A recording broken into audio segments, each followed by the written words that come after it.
Yeah, okay. In the previous class, we discussed about the JavaScript regarding this topics. We can go through it once, and after that we can start today class. Actually, in the previous class, we started about the what is the console. We can discuss about the console, how console is working. I discussed about like we can utilize like this also, like 10 plus 20, and some calculator kind of use cases we can see in the console. After that, we checked about the debugging concepts. So suppose if we execute something, suppose I run this application. So I checked here. I added some debugging point here. If you refresh this one, whenever I click on this button after saving something, okay, here debugger will come. If you want to go to next line, we can go through this one like next kind of thing, and we can verify which value it is storing here. So these details we check the debugging points. We didn't go through it one by one like left or right panel what it contains. We can see in a separate class about this one. Uh, and third point what we discussed is we can go through with the different kind of HTML elements in the form. So we have different type of HTML elements. If you go through HTML, we have like a form elements. We saw the form elements. Form elements mean like form elements and display elements. Form elements means like input fields, text area, select box, check boxes, radio buttons. All those come into the HTML form. And display elements means like anything like we can. It will be just display the content or else content or text. So these are all display elements like p tag, div tag, okay, div tag and h1 tag and the span tag, image tag. Okay, these are all the different type of HTML elements. After that, what we saw, we discussed about the DOM, right? What is the DOM? DOM is the interface between the HTML and the JavaScript. So whenever the page is executed, the DOM tree structure is constructed. That thing we saw yesterday. After that, we took one use case like suppose I suppose we take one customer registration form. Whenever a user click on this, fill the data like something he filled here. Okay. After that, if we click on this one, okay, those details I'm printing in the console. Okay. Those things we saw yesterday.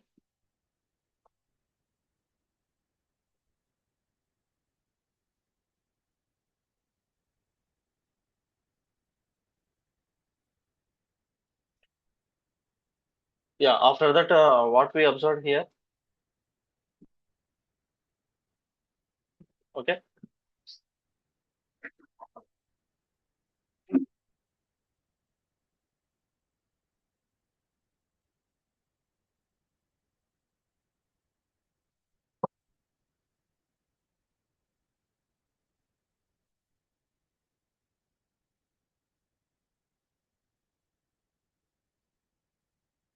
Yeah మనం అది చూసాము last class లో.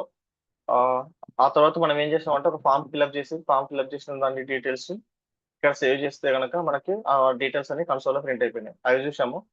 మనం తర్వాత ఏం చేసామంటే register మీద click చేసినప్పుడు ఆటోమేటిక్ గా ఇక్కడ డీటెయిల్స్ ఎలా వస్తాయో ఇక్కడ ఫిల్అప్ అయిన డీటెయిల్స్ ఇక్కడ చూపిస్తున్నాం. ఫర్ ఎగ్జాంపుల్ నేను పాస్వర్డ్ చేంజ్ చేస్తున్నా, సంథింగ్ 1 2 3 ఇస్తున్నా అంటే నేను రిజిస్టర్ మీద క్లిక్ చేస్తాక 1 2 3 డీటెయిల్స్ ఇక్కడ ప్రింట్ అవుతున్నాయి. ఇది ఎలా చూడాలో చూసాము. ఇక్కడ ఎడిట్ బటన్ మీద క్లిక్ చేసినప్పుడు ఇక్కడ ఫిల్ అయిన ఆటోమేటిక్ గా డీటెయిల్స్ వచ్చేసి ఇక్కడ చూపించాలి. ఈ రెండు యూస్ కేసెస్ మనం చూడలేదు. జస్ట్ ఫామ్ సెలెక్ట్ చేసినప్పుడు సేవ్ చేసినప్పుడు ఆ ఫామ్ రిలేటెడ్ థింగ్ వచ్చేసి కన్సోల్ ఎలా ప్రింట్ అవుతున్నాయో చూసాము. వీటికి కోడ్ ఇంకా ఇన్ డీటెయిల్ గా మనం చూడలేదు. ఓకేనా? అవి ఒకసారి చూద్దాం ఈరోజు క్లాస్ లో. అండ్ ఒక మీకు ఒక టాస్క్ ఇచ్చాను, స్టూడెంట్ రిజిస్ట్రేషన్ ఫామ్ అనేది. ఏదైనా ఒక స్టూడెంట్ రిజిస్ట్రేషన్ ఫామ్ తీసుకొని దానికి ఎండ్ ఒకసారి మీరు డెవలప్ చేసి చూడమని చెప్పాను. ఆఫ్టర్ దట్ మనం ఏం చేసామంటే నెక్స్ట్ ఒక సింపుల్ ఫామ్ నేను ఒకటి తీసుకొని దీంట్లో ఉన్న వాల్యూస్ ని కలెక్ట్ చేయమని చెప్పాను కదా. ఫర్ ఎగ్జాంపుల్ నేను నేమ్ తీసుకుంటున్నా, ధ్రువ్ అని తీసుకుంటున్నా, అండ్ ఈమెయిల్ ఐడి తీసుకుంటున్నా, abc@gmail.com అని తీసుకుంటున్నా. క్లిక్ చేసి సేవ్ చేసినప్పుడు ఆ వాల్యూ అనేది కన్సోల్ ప్రింట్ అయిపోతుంది. సో ఈ డీటెయిల్స్ మనం చూసాం. సో ఇప్పుడు మనం ఈ మొత్తం టాపిక్స్ అన్ని కలిపేసి ఒక డామ్ గురించి అనమాట, డామ్ రిలేటెడ్ కాన్సెప్ట్స్ ఇవన్నీ. ఓకే, డాక్యుమెంట్ ఆబ్జెక్ట్ మోడల్ గురించి. ఇక్కడ మనకి నార్మల్ HTML అండ్ బ్రౌజర్ ఏం చేస్తుంది, మనం ఏదైనా HTML ఇచ్చినప్పుడు ఆటోమేటిక్ గా HTML కంటెంట్ ని ఇందులో రెండర్ చేస్తుంది. ఓకే, కానీ CSS ఏం చేస్తుంది, దీనికి ఏదైనా కలర్ ఇవ్వాలంటే కలర్స్ అప్లై చేస్తుంది. కానీ మనకు కావాల్సిన actions, user related kind of thing అన్ని చేయాలనుకుంటే కనుక జావా స్క్రిప్ట్ అనేది డామ్ ఇంటర్ఫేస్ అనేది యూజ్ చేసుకుంటుంది అనమాట. సో మనం ఏదైనా ఒక దీన్ని ఎగ్జిక్యూట్ చేసినప్పుడు, ఏదైనా ఒక HTML ఫైల్ ని బ్రౌజర్ లో ఎగ్జిక్యూట్ చేసినప్పుడు కంప్లీట్ గా ఒక డామ్ అనేది ఒక ఇంటర్ఫేస్ ద్వారా అంత ఒక ట్రీ స్ట్రక్చర్ లో అది స్టోర్ అయి ఉంటుంది. దాన్ని ఎలా చేయాలి, మనం ఈ ఫీల్డ్స్ నుంచి వాల్యూస్ తీసుకోవడం మనం నిన్న చూసాము. ఓకేనా? ఎడిట్ ఫార్మ్స్, ఈ ఫీల్డ్సే కాకుండా ఇలాంటి HTML కంటెంట్ ఉన్న వాటిని ఎలా చూడాలి అంటే డామ్ ఇన్ డీటెయిల్స్ అనేది ఈ రోజు చూద్దాం. ఓకే, సో టుడే టాపిక్ వచ్చేసి ఏంటంటే అంటే డామ్ అంటే how browser render the HTML and CSS and Java script. Browser అనేది మనం ఏదో ఒక ఫైల్లో HTML script, Java script and CSS script కనుక రాసినప్పుడు అది ఫైనల్ గా రెండర్ చేసినప్పుడు ఎలా రెండర్ చేస్తుంది అనేది ఒక టాపిక్ ఉంది. అండ్ డామ్ ఇన్ డీటెయిల్స్ అనేది ఒక టాపిక్ అనమాట. In details about the DOM. DOM గురించి ఇన్ డీటెయిల్ గా ఒకసారి ఎక్స్ప్లెయిన్ చేసుకుందాం. వాట్ ఈస్ ద డామ్ అంటే ఏంటి, డామ్ ట్రీ స్ట్రక్చర్ ఎలా ఉంటుంది, యాక్సెసింగ్ ఎలిమెంట్స్ ఎలా చేయాలి, సెలెక్టింగ్ ఎలిమెంట్స్ ఎలా చేయాలి, చేంజింగ్ ఎలిమెంట్స్ అంటే ఏంటి. సో డిఫరెంట్ డిఫరెంట్ టాపిక్స్ ఉన్నాయి. ఈచ్ టాపిక్ ని ఇన్ డీటెయిల్ గా మనం ఒకసారి చెక్ చేద్దాం. ఓకే, సో మనం ఏదన్నా బేసిక్ గా ఒక వెబ్ అప్లికేషన్ చేసేటప్పుడు మనకి మొత్తం ఏమేమి ఉంటాయి, ఒకసారి HTML అనే లాంగ్వేజ్ ఉంటుంది. ఓకే, HTML ఉంటుంది, CSS ఉంటుంది అండ్ జావా స్క్రిప్ట్ ఉంటుంది. ఓకే, HTML లో మనకి ఏముంటాయి, ఓన్లీ మనకు there are two type of elements అనుకున్నాం కదా. ఒకటేమో ఫామ్ ఎలిమెంట్స్, ఎందుకంటే మన డేటా ఏదైనా ఉంటే డేటాబేస్ కి సేవ్ చేయడానికి యూజ్ చేసేవి. అంటే డిస్ప్లే ఆర్ కంటెంట్ ఎలిమెంట్స్ ఏమేమి ఉన్నాయి, content elements P tag, H1 tag, ఇవన్నీ అని మనం H1 డివ్ ఇవన్నీ మనం డిస్కస్ చేసాం, రైట్. అట్లనే CSS అంటే ఏంటి, మనం ఏదైనా ఒక డివ్ ట్యాగ్ కానీ, ఏదైనా హెలో అని, ఏదైనా పీ ట్యాగ్ కానీ, మనం ఏదైనా కలర్స్ ఇవ్వాలనుకుంటే బేస్డ్ ఆన్ ఐడి కానీ ఏదైనా కానీ మనం ఇక్కడ కలర్స్ అప్లై చేస్తాం. కలర్ రెడ్ అనేది అట్లా ఇస్తున్నాం. Okay, so ID are class name తీసుకుని చేస్తాం. అంటే జావా స్క్రిప్ట్ ఏంటి అంటే మనకి ఏదైనా ఫామ్ ఉంది, UI లో ఒక యూజర్ నేమ్ ఉంది అండ్ పాస్వర్డ్ ఉంది ఫామ్. ఓకే, యూజర్ అనేవాడు సేవ్ అనే యాక్షన్ ఏదైనా చేసినప్పుడు ఫైనల్ గా మనం ఏం రాస్తాం, సేవ్ బటన్ పట్టుకొని క్లిక్ చేసినప్పుడు దీనికి ఒక ఆన్ క్లిక్ ఫంక్షన్ ఒకటి రాసుకొని బటన్ కి. ఓకేనా, ఈ values user name and password values అన్నింటినీ మనం ఒక ఫంక్షన్ లో కలెక్ట్ చేసుకుంటాం. ఓకేనా, అలా ఫంక్షన్ లో కలెక్ట్ చేసుకోవాలంటే మనం ఏం వాడాలి, ఇప్పుడు document dot get element by ID అనేది రాయాలి. Okay, element by ID. ఈ డాక్యుమెంట్ అనేది ఏంటంటే ఒక ఆబ్జెక్ట్ అన్నమాట. జావా స్క్రిప్ట్ రెండర్ అయినప్పుడు, అంటే ఈ బ్రౌజర్ రెండర్ అయినప్పుడు HTML CSS జావా స్క్రిప్ట్ ద్వారా ఏవైతే ఎలిమెంట్స్ ఉంటాయో వాటిని యాక్సెస్ చేసుకోవడానికి ఇంటర్నల్ గా ఒక డామ్ స్ట్రక్చర్ అనేది క్రియేట్ అవుతుంది. సో మనం నెక్స్ట్ ఏం చూసామంటే ఒక డామ్ అనేది క్రియేట్ చూసుకుంటాం. ఓకే, డాక్యుమెంట్ ఆబ్జెక్ట్ మోడల్ ఈ డామ్ స్ట్రక్చర్ అనేది ఉంటుంది. ఓకే, దాని ద్వారా మనం ఈ డీటెయిల్స్ అన్నిటిని తీసుకొని ఓకే యూజర్ అనేది వాటిని యూటిలైజ్ చేసుకుంటాం. For example user name equal to document dot get element by ID. నేను ఇక్కడ ఏం చేస్తున్నా, యూజర్ నేమ్ డాట్ వాల్యూ అంటే మనకు వాల్యూ అనేది వస్తుంది. ఆ వచ్చిన వాల్యూని యూజర్ నేమ్ లో ప్రింట్ చేసి, సో ఇక్కడ బటన్ కి ఏమి ఇస్తున్నాం, మనము ఆన్ క్లిక్ అని ఒక ఈవెంట్స్ అని రాసుకుంటామని మనం ప్రీవియస్ సెషన్స్ లో చెక్ చేసుకున్నాం. ఆన్ క్లిక్ ఆఫ్ ఫంక్షన్ కి ఒక నేమ్ ఇచ్చుకోవాలి. ఓకేనా, సేవ్ డేటా అనేది ఒక నేమ్ ఇస్తున్నాం అనుకోండి. ఇక్కడ నేను ఏం చేస్తాను, సేవ్ డేటా అనే ఫంక్షన్ ని కాల్ చేసుకుంటాను. ఓకే, ఇది వచ్చేసి ఆన్ క్లిక్ ఆఫ్ బటన్ అనేది యాక్షన్ ఉంటుంది. సో ఇది జరుగుతుంది. సో ప్రతి ఒక అప్లికేషన్ లో మనకు మొత్తం పార్టిసిపెంట్స్ ఏమున్నాయి, HTML ఉంది, CSS ఉంది, జావా స్క్రిప్ట్ ఉంది. ఈ మూడు ప్రోగ్రామింగ్ లాంగ్వేజెస్ ని రెండర్ ఎలా అవుతుంది, రెండర్ అయిన తర్వాత ఇంటర్నల్ గా మనకు డామ్ స్ట్రక్చర్ అనేది ఎలా క్రియేట్ అవుతుంది, దానికి మనం ఇన్ డీటెయిల్ గా ఒకసారి చూద్దాం ఇప్పుడు. ఓకే, యా, ఒక్కసారి ఇది కనుక మనం అబ్జర్వ్ చేస్తే కనుక ఇక్కడ ఓకే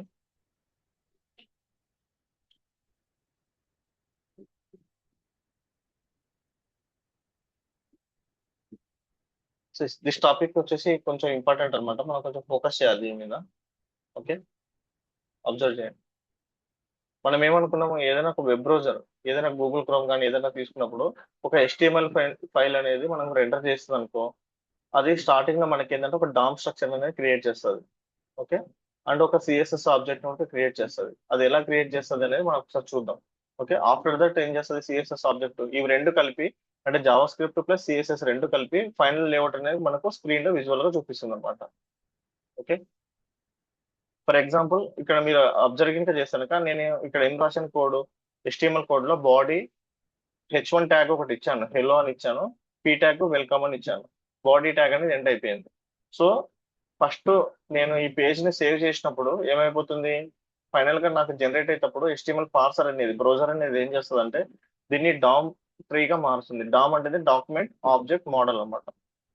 ఓకే, ఫర్ ఎగ్జాంపుల్ మనం ఇక్కడ అబ్జర్వ్ చేస్తే కనుక ఈ మోడల్ ఏముందంటే HTML ఉంది, హెడర్ ఉంది, బాడీ ఉంది. ఇందులో చిల్డ్రన్స్, పేరెంట్ అట్లా ఉంటాయి అనమాట. అంటే ట్రీ స్ట్రక్చర్ లో స్టోర్ చేస్తుంది. సో ఇలా డామ్ స్ట్రక్చర్ అనేది కన్వర్ట్ అయిపోతుంది. ఇక్కడ మనం ఏం రాసాము, బాడీ డాక్యుమెంట్ ఉంటుంది, ఈ HTML ఉంటుంది, HTML లోపల బాడీ ఉంది, బాడీ లోపల నాకు ఎన్ని చైల్డ్స్ ఉన్నాయి, 2 చైల్డ్స్ ఉన్నాయి, H1 అండ్ P. సో ఇక్కడ H1 అనేది రెండర్ అవుతుంది, ఇక్కడ P అనేది రెండర్ అవుతుంది. సో మనం ఎప్పుడైతే ఎగ్జిక్యూట్ చేస్తామో ఫస్ట్ HTML అనేది రెండర్ అవుతుంది. ఆఫ్టర్ దట్ మళ్ళీ నెక్స్ట్ ఏమవుతుంది, మనం ఏమైనా స్టైల్స్ అప్లై చేసినాం. ఫర్ ఎగ్జాంపుల్ ఈ H1 కి నేను కలర్ ఇచ్చాను, రెడ్ అని ఇచ్చాను, ఫాంట్ సైజ్ 40 పిక్సెల్ అని ఇచ్చాను. సో మళ్ళీ P ట్యాగ్ కి ఏమి ఇచ్చాను, కలర్ వచ్చేసి గ్రే ఇచ్చాను. మళ్ళీ HTML రెండర్ అయిన తర్వాత ఆటోమేటిక్ గా HTML కి ఏమైపోతుంది, CSS అనేది రెండర్ అవుతుంది అనమాట. ఇక్కడ CSS ఆబ్జెక్ట్ మోడల్ క్రియేట్ అవుతుంది. CSS ఆబ్జెక్ట్ మోడల్ అంటే ఏంటంటే, ఫస్ట్ ఈ CSS అంతా మనకు ఇప్పుడు బాడీకి ఏం అప్లై అయిపోవాలి, H1 కి ఏం అప్లై అవ్వాలి, P కి ఏం అప్లై అవ్వాలని ఈ రెండు రెండర్ అవుతాయి. సో మనం ఎప్పుడైతే మనం పేజ్ ని రీఫ్రెష్ చేసినామంటే ఫస్ట్ HTML రెండర్ అవుతుంది. HTML అంతా ఒక డామ్ సెక్షన్ క్రియేట్ అవుతుంది. మనం వీటికి ఏమన్నా ఒక కలర్స్ ఉన్నాయి అనుకున్నాం, ఫర్ ఎగ్జాంపుల్ నేను కలర్ రెడ్ అని ఇచ్చాను. సో ఈ ట్యాగ్ రెడ్ ఇచ్చాను. సో నెక్స్ట్ కలర్ అనేది అప్లై అయిపోతుంది అనమాట. మనం ఎప్పుడైతే HTML అండ్ CSS మొత్తం అంతా ఉన్న జావా స్క్రిప్ట్ ఉన్న ఫైల్ రన్ చేసినప్పుడు ఈ 3 స్టెప్స్ ప్యారల్ గా జరుగుతాయి. ఫస్ట్ ఇది జరుగుతుంది, సెకండ్ ఇది జరుగుతుంది. ఆఫ్టర్ దట్ జావా స్క్రిప్ట్ అనేది ఎగ్జిక్యూట్ అయిపోతుంది. ఓకే, అందుకనే మనకి ఏంటంటే ఇక్కడ చూస్తే కనుక ఇది మనకు ఫస్ట్ పాయింట్ వచ్చేసి వెబ్ పేజ్. మనం ఏదైనా ఒక వెబ్ పేజ్ అడిగాము, ఫర్ ఎగ్జాంపుల్ నేను HDFCbank.com అని క్లిక్ చేశాను. ఓకే, రీఫ్రెష్ చేశాను. ఓకే,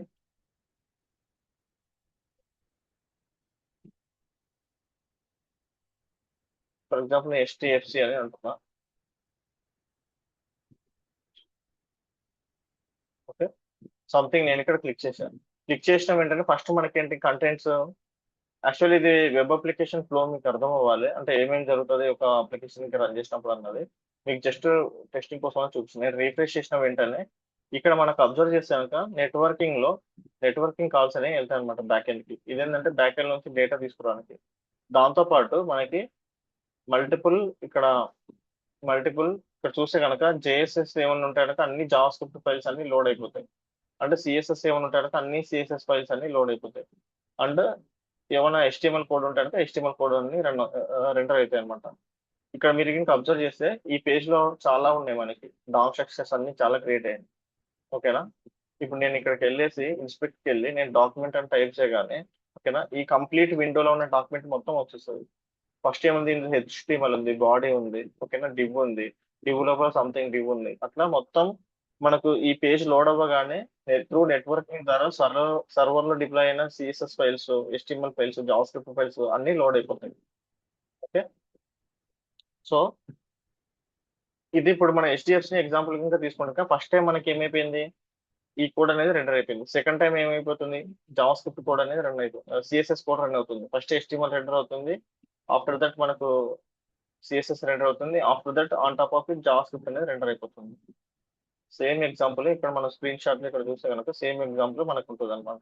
ఓకే, ఇక్కడ రిక్వెస్ట్ పేజ్ ఉంది, HTML రెండర్ అవుతుంది.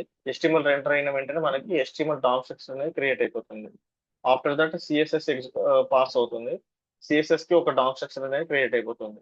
ఇవి రెండు మిక్స్ అయిపోయి జావా స్క్రిప్ట్ మొత్తం, ఆఫ్టర్ దట్ జావా స్క్రిప్ట్ అనేది ఎగ్జిక్యూట్ అవుతుంది స్టెప్ 6 లో. కంప్లీట్ అయిపోయిన తర్వాత డామ్ వచ్చేసి ఈ CSS అప్లై అవుతుంది ప్లస్ HTML రెండు కంబైన్ అయిపోయిన తర్వాత మనకు ఫుల్ లేఅవుట్ అనేది స్క్రీన్ మీద చూపిస్తుంది అనమాట. అంతే, ఈ ఫుల్ లేఅవుట్ మనం ఏదైతే స్క్రీన్ లో చూస్తామో ఆ ఫుల్ లేఅవుట్ అనేది మనకి క్లియర్ గా చూపిస్తుంది. ఇదంతా మనం ఏదైనా వెబ్సైట్ ని కనుక రీఫ్రెష్ చేసిన ఏం చేసినప్పుడు ఒక వెబ్ అప్లికేషన్ రెడీ చేసినప్పుడు జరిగేటువంటి స్టెప్స్ అన్నమాట. ఓకేనా, ఈ స్టెప్స్ అనేది ఎందుకు, ఈ డామ్ స్ట్రక్చర్ అనేది ఎందుకంటే ఇప్పుడు మనము ఫ్యూచర్ లో మనం చేయబోయే ఏ టాస్క్ అయినా సరే ఈ డామ్ అనేది చాలా ఇంపార్టెంట్ అనమాట. డాక్యుమెంట్ ఆబ్జెక్ట్ మోడల్ అనే కాన్సెప్ట్ అనేది ఇంపార్టెంట్. అది ఎందుకు అంటే, ఫర్ ఎగ్జాంపుల్ నాకు ఏదైనా ఒక కొత్త టు డూ లిస్ట్ అని మనం ఒక అప్లికేషన్ చేసాము, ఓకేనా, లేకపోతే ఇక్కడ నేను సేవ్ అని ఇక్కడ నేను చేశాను, ఆటోమేటిక్ గా ఇప్పుడు నేను క్లిక్ చేయగానే ఆటోమేటిక్ గా రైట్ సైడ్ చూపిస్తుంది. ఫర్ ఎగ్జాంపుల్ నేను మళ్ళీ ఇది ఎగ్జాంపుల్ కోసం మీకు చూపిస్తున్నా, ఇది నేను డిలీట్ చేస్తున్నా. ఓకే, ఫర్ ఎగ్జాంపుల్ నేను ఏదో అలైస్ పెట్టాను, సమ్ ABC పెట్టాను, ఓకే, 123 పాస్వర్డ్ పెట్టి క్లిక్ చేశాను. ఫామ్ డేట్ ఆటోమేటిక్గా నాకు రైట్ సైడ్ లో నేను ఏదైతే క్లిక్ చేశానో అది ఇక్కడ చూపిస్తుంది. ఇలా చూపించాలంటే మీకు ఫస్ట్ మనం ఎక్కడెక్కడ ఈ వాల్యూస్ ని సెట్ చేయాలి అనేది, ఇక్కడ నేమ్ అనేది ఆటోమేటిక్గా మనం రాసుకున్నది, ఇక్కడ నేమ్ అనేది కానీ డైనమిక్ ఈ వాల్యూ అలైస్ అనే వాల్యూ డైనమిక్ వచ్చి వస్తుంది అనమాట.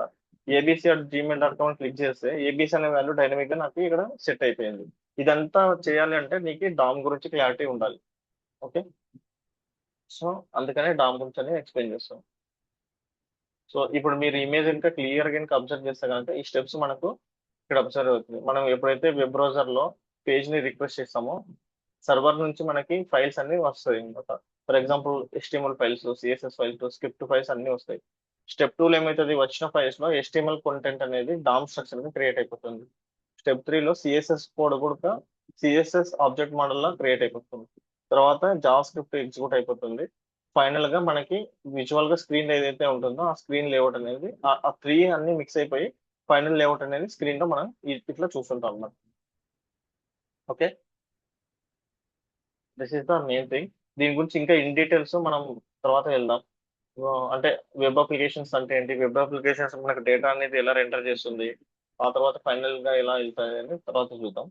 సో మీకు ఈజీగా, ఫర్ ఎగ్జాంపుల్ డామ్ అంటే ఏంటంటే ఈ HTML లో ఉన్న డేటాని మనం ఎలా యాక్సెస్ చేసుకోవాలి, దాంట్లో ఏమేమి ఆపరేషన్స్ ఉంటాయని చూడడానికి మీకు ఈ ఫ్లో అనేది బ్రౌజర్ HTML చేసేసి ఎలా ఇంటర్నల్ గా వర్క్ అవుతుందో చెప్పాను.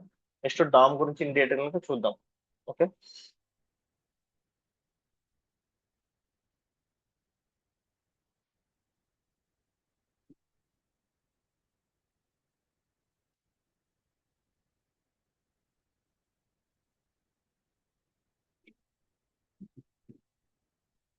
So one minute.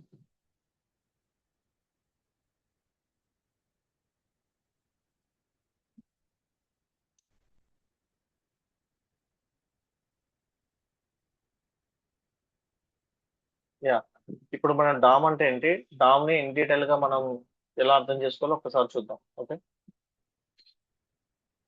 ప్రీవియస్ గా మనం డిస్కస్ చేసిన దాంట్లో ఏముంది, ప్రీవియస్ గా మనం డిస్కస్ చేసిన టాపిక్ ఏముంది, డామ్ అంటే ఏంటని మనం చూసినాం. డామ్ అంటే ఏంటంటే డాక్యుమెంట్ ఆబ్జెక్ట్ మోడల్ కదా. ఇక్కడ చూసాను, DOM is the bridge between the HTML and CSS and JavaScript అనమాట. Okay, it represents the structure of HTML document as a tree kind of structure లో ఇక్కడ మనకి అది రిప్రజెంటేషన్ చేస్తుంది. ఈ ఎగ్జాంపుల్ కనుక మనం క్లియర్ గా చూస్తే లెఫ్ట్ సైడ్ ఎగ్జాంపుల్ కనుక మనం క్లియర్ గా అబ్జర్వ్ చేస్తే కనుక, ఓకే, ఇక్కడ HTML ఉంది, బాడీ ఉంది, హెలో ఉంది. దీని బాడీ లోపల H2 ట్యాగ్ ఉంది, P ట్యాగ్ ఉంది, బటన్ ట్యాగ్ ఉంది. సో మనకు ఫైనల్ గా డామ్ ట్రీ అనేది ఇలా క్రియేట్ అయిపోతుంది. ఎలా క్రియేట్ అవుతుంది, డాక్యుమెంట్ డాక్యుమెంట్ మోడల్ ఆబ్జెక్ట్ లోపల HTML ఉంటుంది, బాడీ ఉంటుంది, బాడీ లోపల మళ్ళీ త్రీ చైర్స్ ఉన్నాయి, H1, P tag and button. So ఇలా మనకు క్రియేట్ అయిపోతుంది డామ్. ఓకే, ఫర్ ఎగ్జాంపుల్ మనం డామ్ ని యాక్సెస్ చేసుకోవాలంటే ఏం చేయాలి అనేది ఒక కాన్సెప్ట్ ఇద్దాం. డామ్ ని ఎలా యాక్సెస్ చేసుకోవాలి అనేది, డామ్ ని యాక్సెస్ చేసుకోవాలనే దానికి చూసే ముందు మనం ఫస్ట్ సిఎస్ఎస్ ను ఒకసారి కనుక అబ్జర్వ్ చేస్తే కనుక మనం జావా స్క్రిప్ట్ ని ఒక దానికి ప్యారల్ గా మనం క్లియర్ గా అర్థమవుతుంది మనకి ఎట్లా చేయాలన్నది. ఒకసారి మీకు సిఎస్ఎస్ లో ఎలా చేసామో చూపిస్తాం. ఓకే,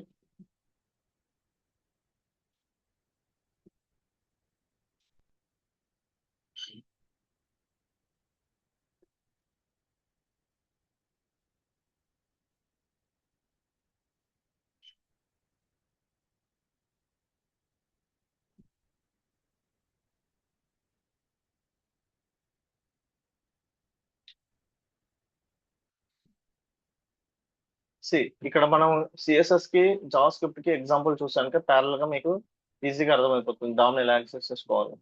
ఓకే, ఇక్కడ మనం డామ్ ని యాక్సెస్ చేసుకోవడానికి సిఎస్ఎస్ రాయాలనుకోండి, ఏదో ఒక పేజ్ లో మనం సిఎస్ఎస్ ని ఎన్ని రకాలుగా రాస్తాం మనం. ఒక పేజ్ లో నేను వెబ్ పేజ్ లో సిఎస్ఎస్ రాయాలనుకుంటున్నా.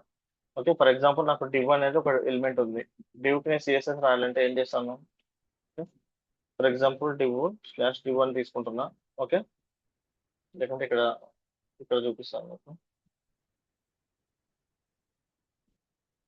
div అనే ట్యాగ్ తీసుకుంటున్నా, ఒక ఐడి ఈక్వల్ టు డెమో అని ఇస్తున్నా. ఓకే, డెమో ఇస్తున్నా, స్లాష్ ఒక పీ ట్యాగ్ తీసుకుంటున్నా, పీ ట్యాగ్ లో హెలో అని ఇస్తున్నా. ఓకే, ఇక నేను ఇప్పుడు స్టైల్స్ రాయాలనుకుంటే స్టైల్ అనే స్క్రిప్ట్ రాసుకొని ఫస్ట్ మనం ఏం చేస్తాం, త్రూ ఐడి ఇప్పుడు నేను పీ ట్యాగ్ కి ఇవ్వాలనుకోండి, డెమో ఉంది, పీకి ఒక క్లాస్ నేమ్ పెట్టుకుంటున్నా, క్లాస్ నేమ్ వచ్చేసి టెక్స్ట్ అని పెట్టుకుంటున్నా. సో ఇప్పుడు డెమో లోపల నేను ఏదో వర్డ్ రాసుకున్నా, దిస్ ఈస్ ఫస్ట్ డెమో అని రాసుకుంటున్నా. ఓకే, దాని లోపల టెస్ట్ అనేది పీ ట్యాగ్ అనేది ఒకటి తీసుకుంటున్నాను. ఇప్పుడు నేను క్లాసెస్ ఈ డివ్కి ఇవ్వాలనుకుంటాను ఇంకా సిఎస్ఎస్ కలర్. నేను ఏం చేస్తున్నా, డాట్, ఇప్పుడు డెమోకి కాబట్టి డాట్ ఐడి అని ఇచ్చుకుంటున్నా, ఒక ఐడి తీసుకుంటున్నా. ఐడికి ఏం రాస్తాం, సిఎస్ఎస్ ఐడి ఉండాలి మనకి. నేను ఏం చేస్తున్నా, కలర్ రెడ్ అని ఇస్తున్నా. సో నాకు డివ్ ట్యాగ్ కి రెడ్ అనేది అప్లై అయిపోతుంది. ఓకే. అదే నాకు పీ ట్యాగ్ కి రావాలంటే నేను యూజింగ్ క్లాస్ నేమ్ తీసుకుంటాను. డాట్ క్లాస్ వచ్చేసి టెక్స్ట్ అని తీసుకొని కలర్ వచ్చేసి బ్లూ అని ఇస్తున్నా. ఓకే, బ్లూ అని ఇస్తున్నా. సో ఇది ఇది ఒక way of representation based on ID and based on class name. అది కాకుండా మనం ఏం రాసుకోవచ్చు, డివ్ అనేది తీసుకొని నేను ఒకవేళ కలర్ ఇవ్వాలనుకో, కలర్ గ్రీన్ అని ఇవ్వచ్చు. అంటే నేను డైరెక్ట్ ఎలిమెంట్ ట్యాగ్ నేమ్ తీసుకోవచ్చు. లేకుంటే కనుక పి అని తీసుకొని ఓకే, కలర్ పీ ట్యాగ్ తీసుకొని కలర్ ఎల్లో వేయచ్చు. ఓకే, ఇదొక వే ఆఫ్ సిఎస్ఎస్ అప్లై చేయడం అనమాట. ఇవి ఎలా స్టైల్స్ అనేది ఎగ్జిక్యూట్ అయినప్పుడు ఎక్కడైతే ఐడి ఉంటుందో ఐడికి కలర్ అనేది అప్లై అయిపోతుంది. ఓకేనా, ఎక్కడైతే క్లాస్ ఉంటుందో క్లాస్ కి అప్లై అయిపోతుంది. ఇదంతా ఎలా వర్క్ అవుతుంది, ఫస్ట్ మనకి ఏమైతుంది, HTML అనేది రెండర్ అవుతుంది. యాజ్ పర్ మనం ఇందాక చూసాం కదా, ప్రీవియస్ మనం చూసిన దాంట్లో ఏంటి, ఫస్ట్ HTML రెండర్ అవుతుంది. HTML రెండర్ అయిన తర్వాత సిఎస్ఎస్ అప్లై అయిపోతుంది అని చెప్పాం కదా, సిఎస్ఎస్ అప్లై అవుతుంది. సిఎస్ఎస్ లోపల ఇవి ఉంటుంది కాన్సెప్ట్. ఓకే, ఇన్ కేస్ మనం స్క్రిప్ట్ కనుక పైన రాసామనుకోండి, స్క్రిప్ట్ ట్యాగ్ మనం కనుక పైన రాస్తే కనుక ఫస్ట్ స్క్రిప్ట్ ఎగ్జిక్యూట్ అవుతుంది. స్క్రిప్ట్ ఎగ్జిక్యూట్ అవుతుంది. ఫర్ ఎగ్జాంపుల్ నేను అలర్ట్ క్లిక్ చేశాను, అలర్ట్ అనేది ఫస్ట్ ఎగ్జిక్యూట్ అయిపోతుంది. ఓకేనా, అందుకనే ఆల్మోస్ట్ మనం ఏంటంటే ఎప్పుడైనా కానీ మనం కోడ్ రాసేటప్పుడు స్క్రిప్ట్ ట్యాగ్ అనేది లాస్ట్ లో రాయాలి, ఇక్కడ లాస్ట్ లో రాయాలి. ఎందుకంటే మనం ఏదైనా ఒక ఆపరేషన్ చేస్తున్నాం అనుకో ఐడి మీద, అట్లా HTML రెండర్ కాకముందుకే ఈ స్క్రిప్ట్ ట్యాగ్ అనేది ముందే ఎగ్జిక్యూట్ అయిపోయింది అనుకోండి, అది మనకు వర్కౌట్ అవ్వదు, ఎర్రర్స్ వస్తాయి అనమాట. అందుకని ఆల్వేస్ మనం ఏదైనా పేజ్ లో ఇంక్లూడ్ చేసేటప్పుడు మన స్క్రిప్ట్ ట్యాగ్ అనేది లాస్ట్ లో ఇంక్లూడ్ అయ్యేలాగా చూసుకోవాలి. ఇది ఒక టిప్ లాగా అనమాట, హింట్ లాగా. ఓకే, సో మనం ఐడి చూసాము, క్లాస్ చూసాము, అండ్ సమ్ ట్యాగ్ నేమ్స్ చూసాం. కొన్ని సార్లు మనం ఎలా అప్లై చేస్తాము, ఓకే, డైరెక్ట్ ఇప్పుడు ఒక ట్యాగ్ లోపల డివ్ లోపల మల్టిపుల్ పీస్ ఉన్నాయి అనుకోండి. ఓకేనా, మల్టిపుల్ పీస్ ఉన్నాయి. ఓకేనా, నేను ఎలా అప్లై చేస్తాను, డివ్ స్పేస్ పి అని తీసుకుంటాను. అంటే డివ్ లోపల ఉన్నటువంటి అన్ని దానిలకు నేను కలర్ బ్లూ ఇస్తున్నా. ఇలా ఒక చేస్తాను. కొన్నిసార్లు ఇలా చేస్తాను, ఒకవేళ నాకు డివ్ ఉంది, పీ ట్యాగ్స్ ఉన్నాయి, సమ్ హెచ్1 ట్యాగ్స్ ఉన్నాయి అనుకోండి. H1 ట్యాగ్ ఉంది, H1 ట్యాగ్ లోపల నేను హెలో అనేది ఇస్తున్నా. ఓకే, ఇప్పుడు డివ్ కి అండ్ H1 కి సేమ్ కలర్ ఇవ్వాలనుకోండి, నేను డివ్ కామా H1 అంటే మల్టిపుల్ స్టైల్స్ అప్లై చేసినప్పుడు ఇలా రాసుకుంటా. ఓకే, సో మల్టిపుల్ స్టైల్స్ కనుక నేను అప్లై చేయాలనుకుంటే కనుక నేను ఏం రాస్తాను, డివ్ కు మరియు H1 కి రెండింటికి నేను కలర్ ఏమి ఇస్తున్నా, గ్రీన్ ఇస్తున్నా, కలర్ వచ్చేసి రెడ్ ఇస్తున్నా for example. Okay, clear. So ఇవన్నీ మనం వచ్చేసి సిఎస్ఎస్ లో మనం ఎట్లా ఒక ట్యాగ్ కి ఒక HTML ఎలిమెంట్ కి ఎలా అయితే అప్లై చేస్తున్నామో సేమ్ థింగ్ వచ్చేసి మనం జావా స్క్రిప్ట్ లో కూడా బై యూజింగ్ డామ్ అంటే డాక్యుమెంట్ ఆబ్జెక్ట్ మోడల్ యూజ్ చేసుకొని మనం వీటికి స్టైల్ మనం డిఫరెంట్ డిఫరెంట్ యాక్షన్స్ చేస్తాం అనమాట. ఆ యాక్షన్స్ ఏంటివి, ఎలా చేస్తాం అనేది చూద్దాం. ఓకే, ఫస్ట్ మనం వీటిని ఎలా సెలెక్ట్ చేసుకోవడానికి మనకు డాక్యుమెంట్ అనేది మనకి ఏమేమి ఇంటర్ఫేస్ చేసి ఇచ్చిందో ఒకసారి చూద్దాం. డాక్యుమెంట్ అనేది ఫర్ ఎగ్జాంపుల్ నాకు ఏమి మనం దీన్ని నేను జస్ట్ దీనికి మనం స్టైల్స్ త్రూ జావా స్క్రిప్ట్ ద్వారా ఒక స్టైల్స్ అప్లై చేయొచ్చు. ఓకే, జావా స్క్రిప్ట్ ద్వారా కూడా మనం డైనమిక్ గా స్టైల్స్ అనేవి అప్లై చేయొచ్చు అనమాట. అది ఎలా చేస్తామో ఈ యూస్ కేసెస్ పెట్టి నేను అప్లై చేస్తాను. ఆఫ్టర్ దట్ ఇంకా డిఫరెంట్ డిఫరెంట్ ఆపరేషన్స్ ఏమేమి జరుగుతాయి చూద్దాం. ఓకే, ఇక్కడ నేను ఏం చేస్తున్నా, డా ఇప్పుడు దీనికి ఇంటర్ఫేస్ మనకి ఏం ప్రొవైడ్ చేస్తా అంటే డాక్యుమెంట్ అనేది, డాక్యుమెంట్ ఆబ్జెక్ట్ అనేది మనకి ఏమి ఇస్తా అంటే document dot get element by ID. Okay, ఇక్కడ ఐడి ఏంటి మనకి, ఇక్కడ డెమో. సో మనం ఇక్కడ డెమో అని రాయాలి. Okay, demo. సో ఇప్పుడు మనకి ఏంటంటే ఈ ఎలిమెంట్ అనేది మనకి యాక్సెస్ అయింది అనమాట. సో వేర్ ఎలిమెంట్, ఈ ఎలిమెంట్ అనేది యాక్సెస్ అయింది. ఈ ఎలిమెంట్ యాక్సెస్ అయిన తర్వాత మనం నెక్స్ట్ ఏం చెక్ చేసుకోవాలంటే ఈ ఎలిమెంట్ వచ్చేసి మనకి ఇది ఫామ్ ఎలిమెంటా లేకుంటే కనుక డిస్ప్లే ఆర్ టెక్స్ట్ కంటెంట్ ఉన్న ఎలిమెంటా చూసుకోవాలి. డిస్ప్లే ఆర్ టెక్స్ట్ కంటెంట్ ఉన్న ఎలిమెంటా చూసుకోవాలి. ఓకే, ఇక్కడ మనకు డివ్ అనేది ఏంటి, display element, it's not like a form element. అదే నేను ఒక ఇన్పుట్ ఫీల్డ్ తీసుకున్నా, ఫర్ ఎగ్జాంపుల్ నేను ఇన్పుట్ వచ్చేసి input type equal to text అని తీసుకొని, ఓకే, టెక్స్ట్ తీసుకున్నా, నేమ్ వచ్చేసి యూజర్ నేమ్ తీసుకున్నా. ఓకే, ఐడి వచ్చేసి యూజర్ నేమ్ తీసుకున్నా, ID equal to user name అని తీసుకున్నా. ఓకే, ఈ ఎలిమెంట్ వచ్చేసి ఏంటిది, ఫామ్ ఎలిమెంట్స్. దీనికి ఐడి ఏమి ఇచ్చాను, నేను యూజర్ నేమ్ అని ఇచ్చా కదా, దీన్ని ఎలా చేసుకోవచ్చు, var user name equal to okay same అంతే, నేను document dot get element by user name dot value. Dot value అంటే ఇక్కడ మనకి ఈ దీంట్లో మనం ఏదైతే ఎంటర్ చేసి ఉంటామో ఆ వాల్యూ అనేది మనకి స్క్రీన్ లో మనకు చూపిస్తుంది అనమాట. సో ఇదొక కాన్సెప్ట్. ఓకే. సో మనం జావా స్క్రిప్ట్ ఎట్లా హ్యాండిల్ చేయాలంటే ఫస్ట్ బేస్డ్ ఆన్ ఐడిని మనం ఫామ్ ఎలిమెంట్స్ ని ఎలా చేయాలో చూడాలి, అండ్ డిస్ప్లే ఎలిమెంట్స్ కి ఎలా చేయాలో చూడాలి. ఓకేనా. సో ఫామ్ ఎలిమెంట్స్ కి ఇక్కడ 2 ఆపరేషన్స్ ఉంటాయి. ఒకటేమో ఫామ్ ఎలిమెంట్స్ లో వాల్యూని గెట్ చేయడానికి ఏం చేయాలి, సెట్ చేయడానికి ఏం చేయాలి. ఓకే. ఇది కొంచెం కన్ఫ్యూజన్ లా ఉంటది, కానీ మీకు ఒక రియల్ టైమ్ యూస్ చేసి చెప్తే మీకు అర్థమవుతుందో చెప్తాను ఇది అయిపోయిన తర్వాత. ఓకే? అంటే నేను ఏమంటున్నా అంటే ఇప్పుడు ఫర్ ఎగ్జాంపుల్ నేను ఇది రన్ చేస్తున్నా. ఓకే? ఇది రన్ చేశాను. ఇప్పుడు ఇది వచ్చేసి ఇన్పుట్ ఫీల్డ్ వచ్చేసి ఇక్కడ ప్లేస్ హోల్డర్ ఇద్దాం.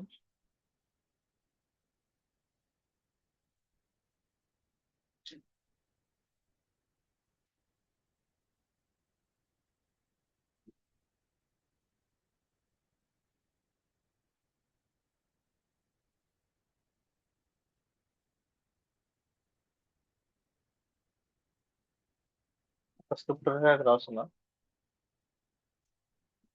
సరే న్యూ దాంట్లో న్యూ ఒకటి క్రియేట్ చేద్దాం.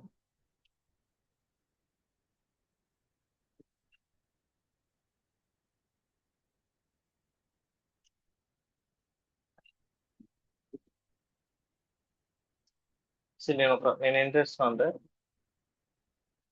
కొన్ని ఫామ్ ఎలిమెంట్స్ రాస్తాం. ఇప్పుడు మీకు ఈ కాన్సెప్ట్ అయితే క్లియర్ కదా, అంటే మనం సిఎస్ఎస్ ని ఎలా అప్లై చేస్తామో మీకు ఒక ఐడియా వచ్చింది. అంటే based on ID, based on text, ఒక ట్యాగ్ ఎలిమెంట్స్ బట్టి, లేకుంటే అంటే డిసెండెంట్ సెలెక్టర్స్ ఎలా చేయాలి, అంటే మల్టిపుల్ సెలెక్టర్స్ ఎలా చేయాలి, ఈ కాన్సెప్ట్ అయితే మీకు క్లియర్ గా అర్థమైంది కదా. ఇప్పుడు మనం ఒక ఎగ్జాంపుల్ తీసుకొని ఈ డాక్యుమెంట్ అనేది మనకి ఏమేమి ప్రొవైడ్ చేస్తుందో ఒకసారి అబ్జర్వ్ చేద్దాం. ఆ తర్వాత మనం షీట్ లోకి వెళ్ళి క్లియర్ గా అది చూసాక మీకు ఇంకా క్లారిటీ అనేది మీకు వస్తుంది అనమాట. ఓకే. సో మనకు అర్థం అవడానికి నేను ఒక డెమో క్లాస్ తీసుకుంటున్నాను. సో మనకి ఏమేమి ఉంటాయి, ఫస్ట్ ఒక స్టైల్ రాసుకోవడానికి స్టైల్ ఉంటుంది.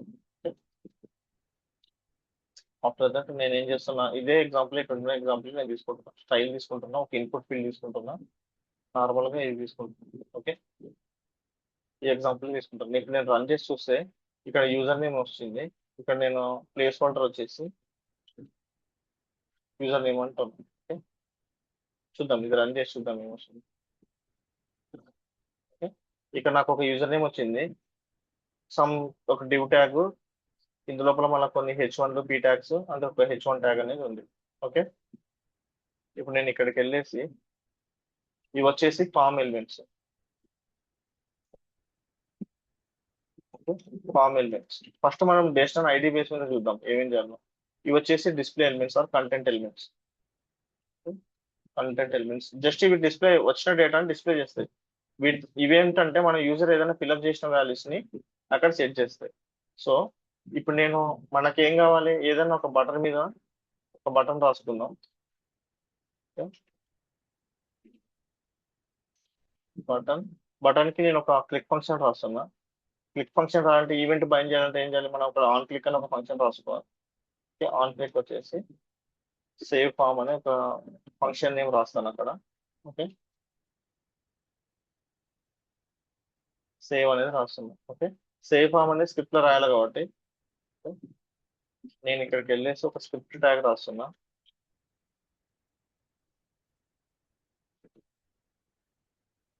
ఇది వచ్చేసి ఫంక్షన్ కాబట్టి మనం ఏమనుకున్నాం, ఫంక్షన్ నేమ్. ఓకే. ఇలా పెట్టుకున్నాం.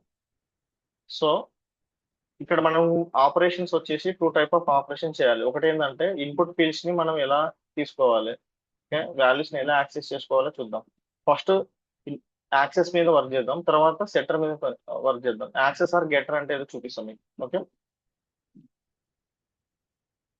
2 ఫంక్షన్స్ రాస్తున్నా. ఒకటేమో సేవ్ ఫామ్, ఒకటి ఆర్ఎల్స్ access get form data. Okay. నేను ఒక ఫంక్షన్ రాశాను, get HTML data. Okay. And ఒక ఫంక్షన్ రాసుకున్నాను, get HTML data. Get HTML data అనేది నేను ఫామ్ ఎలిమెంట్స్ నుంచి మనం ఫిల్అప్ చేసిన వాల్యూస్ తీసుకోవాలి, అలాగే డిస్ప్లే ఎలిమెంట్స్ నుంచి నాకు కావాల్సిన ఇన్ఫర్మేషన్ నేను తీసుకోవాలనుకుంటున్నాను. ఓకేనా. నేను H1 కి ఒక నేమ్ ఇస్తున్నా, ఒక ఐడి ఇచ్చుకుంటున్నా. ఐడి వచ్చేసి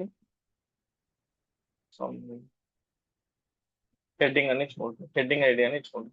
చూద్దాం ఈ ఎలిమెంట్స్ ని ఎలా గెట్ చేసుకోవాలి అండ్ కంటెంట్ ఎలిమెంట్స్ ని ఎలా గెట్ చేసుకోవాలో మనం ఈ క్లిక్ చేసినప్పుడు ఎలా అని చూపిస్తున్నాం. సో మనం ఏమనుకున్నాం, ఒక ఎలిమెంట్ ని సిఎస్ఎస్ లో యాక్సెస్ చేసుకోవాలంటే based on ID class name ఏదైతే ప్రొవైడ్ చేస్తున్నాడో, అలాగే జావా స్క్రిప్ట్ లో యాక్సెస్ చేసుకోవాలంటే మనకు ఫస్ట్ ఒక ఆబ్జెక్ట్ ఉంటుంది, డాక్యుమెంట్ ఆబ్జెక్ట్. దాంట్లో కూడా మనం బేస్డ్ ఆన్ ఐడి కానీ క్లాస్ నేమ్ కానీ, ఓకేనా, లేకుంటే ట్యాగ్ నేమ్ కానీ, లేకుంటే కనుక మల్టిపుల్ ట్యాగ్ నేమ్స్ ఇచ్చుకొని కానీ అట్లా మనం చూద్దామని చెప్పాం కదా. ఇప్పుడు ఫర్ ఎగ్జాంపుల్ ఫార్మ్ ఎలిమెంట్స్ కోసం నేను ఏం చేస్తున్నా చూద్దాం.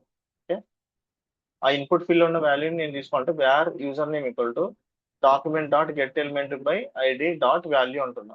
ఓకే, ఈ వాల్యూని నేను కన్సోల్ లో ప్రింట్ చేసి చూస్తున్నా, కన్సోల్ డాట్ లాగా. ఓకే, యూజర్ నేమ్ అంటున్నా. ఈ వాల్యూ వచ్చిందో లేదో మనం ఒకసారి చెక్ చేద్దాం. Okay, on click of get HTML data.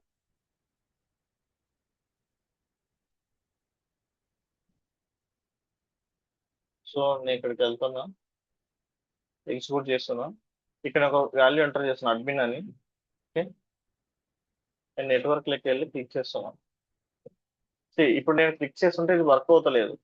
ఓకేనా, వర్క్ అవునప్పుడు మనం ఏం చెక్ చేయాలి, మనం ఏమంటున్నాం, డీబగ్గింగ్ చేసుకొని మనకు వచ్చిన వాల్యూ వర్క్ అవుతుందో లేదో చూడాలి. ఆల్రెడీ నేను రీఫ్రెష్ చేస్తే ఎక్కడైనా ఎర్రర్స్ ఉంటే మనకు చూపిస్తుంది అనమాట. ఓకేనా, నేను డీబగ్ చేసినప్పుడు ఎందుకు ఇది వర్క్ అవుతలేదో చూడాలి. ఇక్కడ నేను సింటాక్స్ ఇది మనం రాసేటప్పుడు సింటాక్స్ రాంగ్ ఉంది. Okay,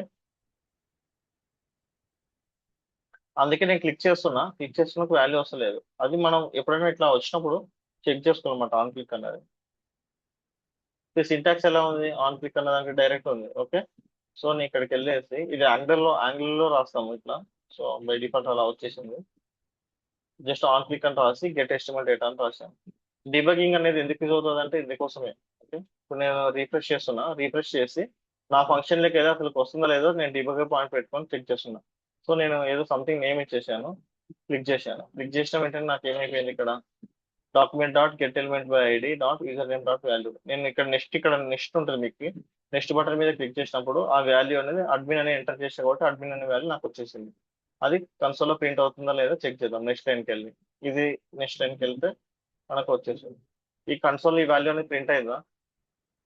okay, right. So form elements ని డామ్ ద్వారా ఫామ్ ఎలిమెంట్స్ ని యాక్ట్ చేసుకోవాలంటే బై ఐడి, ఇది సింటాక్స్ అనమాట. Document dot get element by ID user name dot value అంటే వచ్చేసాయి ఈ ఫార్మ్ ఎలిమెంట్స్. మనం HTML లో 2 టైప్ ఆఫ్ ఎలిమెంట్స్ ఉంటాయి, ఒకటి ఫార్మ్ ఎలిమెంట్స్, రెండు content elements or display elements అని అనుకుంటున్నాం కదా. అది ఎందుకంటే వీటికి వాల్యూస్ ఉండవు. ఓకేనా, వాల్యూ అట్రిబ్యూట్ అనేది ఉండదు వీటికి. సో వీటిని యాక్సెస్ చేసేటప్పుడు డాట్ ఇన్నర్ HTML కానీ లేకుంటే డాట్ టెక్స్ట్ కంటెంట్ అని కానీ తీసుకోవాలన్నమాట. సో ఫర్ ఎగ్జాంపుల్ నాకు ఇప్పుడు హెడ్డింగ్ ఐడి ఉంది, హెడ్డింగ్ ఐడిలో ఇక్కడ వాల్యూ వచ్చేసి హెలో అని ఉంది. ఎలా వచ్చిందో చూద్దాం ఒకసారి.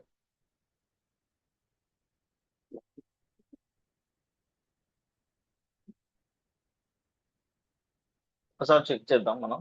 ఓకే, ఇప్పుడు నేను ఏం రాస్తున్నా సేమ్ మనం ఒక ఎలిమెంట్ లో వచ్చిన వాల్యూని తీసుకోవాలంటే ఏమనుకోవాలి మనకి జావా స్క్రిప్ట్ లో. For example var heading value. Okay, var heading value అనేది ఉంది. నేను ఏం చేస్తున్నా, document dot get element by ID heading dot inner HTML అని తీసుకుంటున్నా. సో మనకు ఈ డాట్ ఇన్నర్ HTML అనేది డిస్ప్లే ఎలిమెంట్స్ కోసం అనమాట. Or or okay, document dot get element by ID first inner HTML చూద్దాం, తర్వాత నెక్స్ట్ టెక్స్ట్ కంటెంట్ అనేది ఒకటి ఉంటుంది. ఇక్కడ మనకి ఏం ప్రింట్ అవుతుందో చెక్ చేద్దాం హెడ్డింగ్ వాల్యూస్ లో. ఓకే, ఇది గెట్ చేసుకునేటప్పుడు సెట్టింగ్ కాన్సెప్ట్ కూడా ఉంటుంది, సెట్టింగ్ కాన్సెప్ట్ కూడా చూద్దాం. ఓకే, ఫర్ ఎగ్జాంపుల్ నేను రీఫ్రెష్ చేస్తున్నా. ఓకే, సంథింగ్ ఏదో ఎంటర్ చేస్తున్నా. ఇప్పుడు నేను సేవ్ చేస్తున్నప్పుడు ఫస్ట్ వచ్చేసి యూజర్ నేమ్ అనేది నాకు ఇక్కడ అడ్మిన్ అనేది ప్రింట్ అయిపోయింది. ఓకే, నెక్స్ట్ ఇన్నర్ HTML లో నాకు ఏముంది, హెలో ఉంది. ఇక్కడ నాకు ఏముంది, H1 కి హెలో ఉంది కాబట్టి నాకు హెలో అనేది ప్రింట్ అవుతుంది. ఇప్పుడు హెడ్డింగ్ వాల్యూలో ఏముంది, హెలో అనేది ఇక్కడ నాకు చూపిస్తుంది అన్నమాట. క్లియరా? సో మనకు 2 టైప్ ఆఫ్ సింటాక్సెస్ ఉన్నాయి ఇక్కడ. ఫస్ట్ సింటాక్స్ వచ్చేసి వాల్యూ అనేది ఎప్పుడు వాడతాం మనం, ఎప్పుడైతే ఇన్పుట్ ఫీల్డ్స్ ఉంటాయో ఇన్పుట్ ఫీల్డ్స్ కి మనం డాట్ వాల్యూ అని ఇస్తాం. ఎక్కడైతే డిస్ప్లే ఎలిమెంట్స్ ఉంటాయో ఆ డిస్ప్లే ఎలిమెంట్ కి మనం ఇన్నర్ HTML అనేది ఇస్తాం అన్నమాట. సో ఈ రెండు డిఫరెంట్ టైప్ ఆఫ్ థింగ్. ఇప్పుడు మనం ఏం చేసామంటే స్క్రీన్ లో ఎక్కడైనా మనం చూసిన స్క్రీన్ లో మనము HTML ఎలిమెంట్స్ లో ఉన్నటువంటి ఫామ్ ఎలిమెంట్స్ ని యాక్సెస్ చేసుకున్నాము, అంటే డిస్ప్లే ఎలిమెంట్స్ లో ఉన్న వాటిని కూడా యాక్సెస్ చేసుకున్నాము. ఓకే, ఫర్ ఎగ్జాంపుల్ మనకి ఈ స్క్రీన్ అంతా ఉంది, మనం కోడ్ బటన్ క్లిక్ చేయలేదు, డైరెక్ట్ గా మనం ఇక్కడ కన్సోల్ అనేది ఒక డమ్మీ ఇంటర్ఫేస్ లాగా ఉంటుందని అనుకున్నాం కదా. మనం ఇందులో కూడా మనం రాసిన కోడ్ తీసుకొని వర్క్ చేసుకోవచ్చు, వర్క్ అవుతుందా లేదా అనేది. సో నేను ఏం చేస్తున్నా, ఈ హెడ్డింగ్ లో ఉన్న వాల్యూ ఏముందో నేను ఇక్కడ ప్రింట్ చేసి చూద్దాం ఏమొస్తుందో. Document dot get element by ID, heading ID dot inner HTML అని ఇక్కడ జస్ట్ ఎగ్జిక్యూట్ చేస్తున్నాను, కన్సోల్లో వస్తుందా లేదా చూద్దాం. హెలో అనేది ప్రింట్ అయిపోయింది. ఓకేనా. అలాగే నేను ఇక్కడ సంథింగ్ ఏదో ఎంటర్ చేశాను, document dot get element by ID, user name అనేది తీసుకుంటున్నా ఇక్కడ. ఓకే, యూజర్ నేమ్ అనేది తీసుకుంటున్నా, డాట్ వాల్యూ అంటున్నా. సో ఆ వాల్యూ మనం ఫిల్అప్ చేసిన వాల్యూ వస్తుందా లేదా, వచ్చింది. సో ఇది జస్ట్ టెంపరీ పర్పస్ కోసమే, ఒక ప్లే గ్రౌండ్ లాగా ఉంటుంది. అంటే మనం జస్ట్ మనం రాసిన కోడ్ కరెక్ట్ ఉందా లేదా చెక్ చేసుకోవడానికి ఇది యూజ్ అవుతుంది అనమాట, డిబైడింగ్ చేసుకోవడానికి యూజ్ అవుతుంది ఈ కన్సోల్ అన్నది. ఓకే, ఇప్పుడు మనకు అర్థమైంది కదా, మనం చూసిన టాపిక్ ఏంటి ఈరోజు, డామ్ అంటే ఏంటి. Okay, HTML, CSS and Java script browser లో ఎలా ఎగ్జిక్యూట్ అవుతుంది చూసాము, బ్రౌజర్ లో ఎలా ఎగ్జిక్యూట్ అయిపోతుంది. ఓకేనా. HTML రెండర్ అయ్యేటప్పుడు, ఓకే, డామ్ ట్రీ అనేది ఎలా ఫామ్ అయిపోతుంది,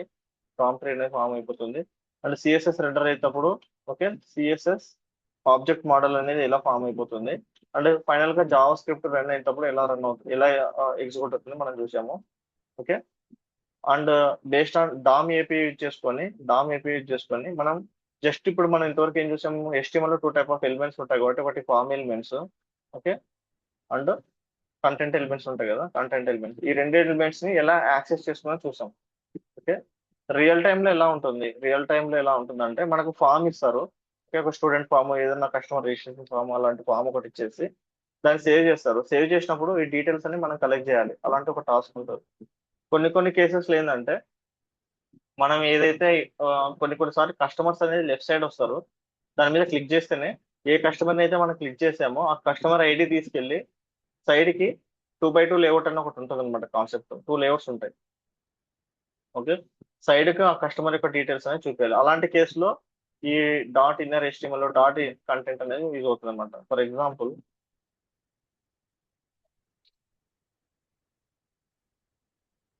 ఇంకోటి కూడా ఉంది ఇక్కడ, document dot get element by ID header ID dot text content అనే ఒక కాన్సెప్ట్ ఉంటుంది. Okay, text content.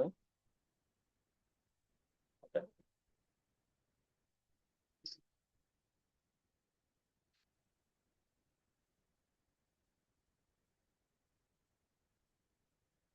ఈ డాట్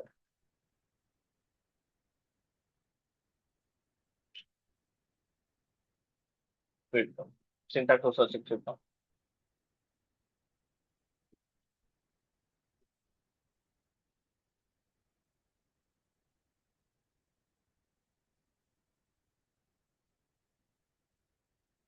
See, ఇక్కడ చూస్తే నాకు దీనికి డిఫరెన్స్ ఏమొచ్చింది, టెక్స్ట్ కంటెంట్. ఓకే, ఇక్కడ మనకి ఇంకా అబ్జర్వ్ చేస్తే కనుక టెక్స్ట్ కంటెంట్ అనే కాన్సెప్ట్ ఉంది. ఈ ఈ టెక్స్ట్ కంటెంట్ ని మనం దేనికి వాడాము, నార్మల్ గా డిస్ప్లే ఫీల్డ్స్ వాడాము టెక్స్ట్ కంటెంట్ అని. అయినా అప్పుడు ఒక నాకేమొచ్చింది, హెలో అని వచ్చేసింది.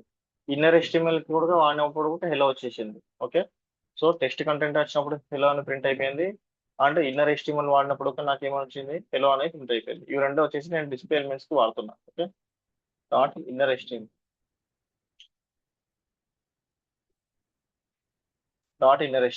హెలో అనేది వచ్చేసింది. ఓకే, సో ఈ రెండింటికి డిఫరెన్స్ ఏంటి అనేది నెక్స్ట్ కమింగ్ సెషన్ లో చూద్దాం ఒకసారి. ఓకేనా.